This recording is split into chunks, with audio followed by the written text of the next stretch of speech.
the rule or the commandment of the Elohim and the deluge, the great flood of Deucalion or Noah. Now, the Apocrypha of Noah says that Noah, the word Noah is actually as it says in the Old Testament of the Holy Bible, means a man of good omen. The Greek compound word Deucalion is literally meaning the man of good omen. Now, after the Great War, when the Nephilim were imprisoned in the Tartarus Mountains, the ever-increasing Els, but also the millions of demigod descendants, did the same on a case-by-case basis, creating various priesthoods which tried to exploit people, promoting their relationships and therefore favors of gods. These priesthoods, both of the El and of the Nephilim, were maintained until shortly after the time of Christ. This is a Greek article I'm translating for you by Liakopoulos from Against Gods and Demons. The Elion, meanwhile, the El appearing several times to Zeus of the pantheon of the ancient Greek gods, gave him instructions until the time came when all the Nephilim were locked up in the Tartarus, but all 100 of each genus and 400 Maltese. Jupiter, that is Zeus, gathered them all and said to them, "You will be alone in the upper world. Stay away from people. Hide where you can. Also take the form of people as much as you can. Stay invisible, but I will not protect you. All I do is not to do away with you."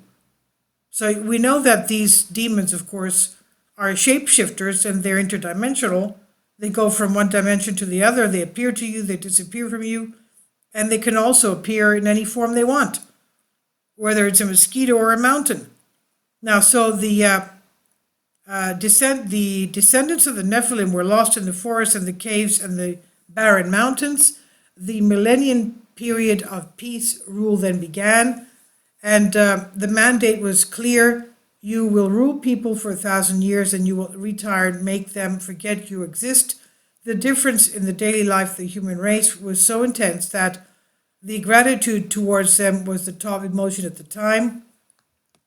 The earth was divided into thousands of kingdoms, each of which was ruled by a king appointed by these people. Everything was watched by Zeus, the pantheon of the ancient Greek gods, and above all, the watchful eye of El Sendai, who had promised Zeus that he would return in 1,000 years.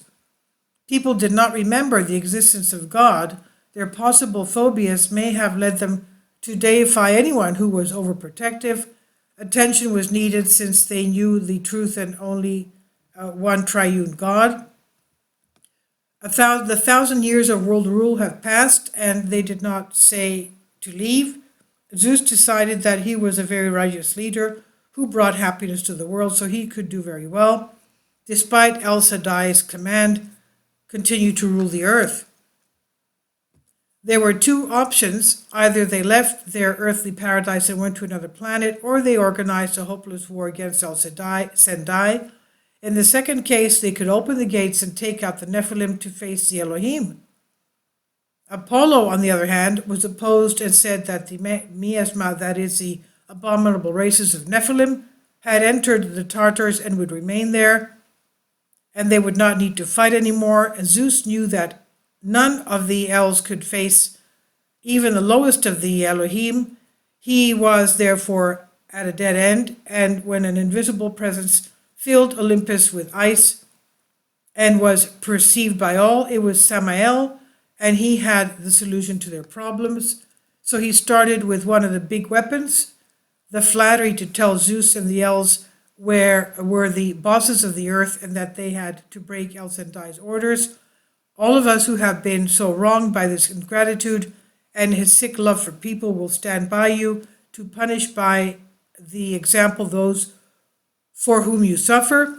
And these useless Nephilim down there, the purification, yes, the earth needs purification with water, divine water that the great Zeus will send, and only tops of the high mountains will be left out of the greatest purifying flood ever. This is what Samel said, that is the evil one, And Zeus thought that without the existence of humans, there is no reason to leave. The earth will flood and no soul will be left alive.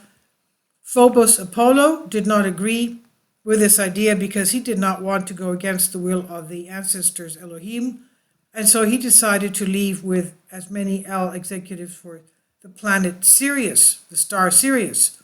People, on the other hand, understood that something was wrong, but no one suspected what would follow.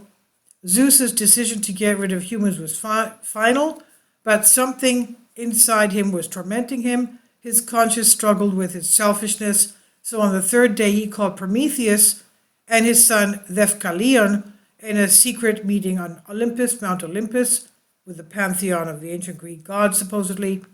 He chose Prometheus because he had helped people in practice and he knew he could trust him. He explained to them that he considered humans to be the cause of the El's conflict with the Elohim, and that he had decided to exterminate the humans. However, it was impossible for him not to miss even a few of those who constituted his mother's family. Thus, he instructed Prometheus and Deucalion on how, in every corner of the earth, some good people deserved to be saved. In Greece, Deucalion, elsewhere, let Prometheus decide, but everything had to be done quickly. Few people with women and some specimens of the animal kingdom, an ark of salvation in every place. Few lucky benefited from the regrets of Zeus. So Prometheus went around the world again and alerted those he judged or knew, and thousands of coffins were sent up in huge ships. Thousands of arks were sent up in huge ships. Thousands were to be saved, and others would not. At dawn of the fourth day, shortly before the arrival of El Sendai, Zeus rose up above the earth and gathered all the clouds in the sky, and then the skies opened and it started to rain. Dozens of powerful hurricanes began to hit the whole earth. Earthquakes sent tidal waves to all coasts. Huge hail was bombing everything. The ice of the poles melted and huge volumes of water were added to the sea. The sea levels rose and the whole land drowned.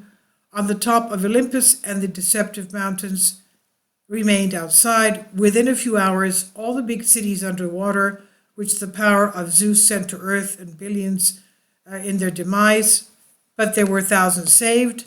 The catastrophe continued throughout the day and night, and El Sendai was instructed by the Creator not to intervene, since most of the elves obeyed his command. And the remaining elves became they did away with the people, while Samel, that's another name for the evil one, showed how well he knew the universe and its inviolable laws, and did away with a lot of humans.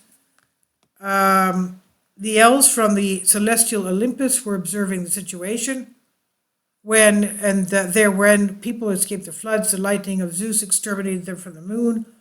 The moon, okay. Such was the destruction by lightning on those who took refuge on the top of high mountains that made those who survived in the ark and watched the month of the gods fall to earth from the moon.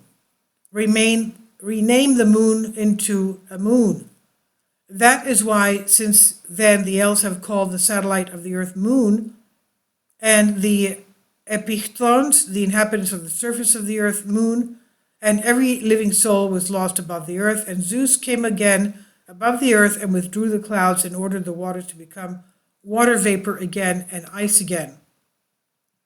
And they found the ark on the ground to settle down, and as they ran aground, the people and the animals came out and had no idea how they would survive.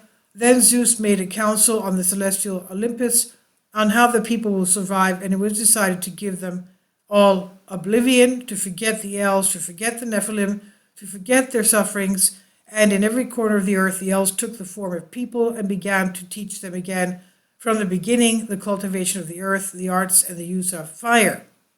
And humanity began to develop again from the beginning, and the elves gave each continent a special face to the people so that they would be distinguished from each other, and the one who would leave his region could be easily distinguished, whatever that means. Now, thus, with the extensive mutation effort, they created the races, while in the region of Europe they left the white race as it was. Their purpose was to keep people at a low population level without the new races they created being able to come in contact with each other. This is according to Diakopoulos, and I've translated this for you from a Greek article.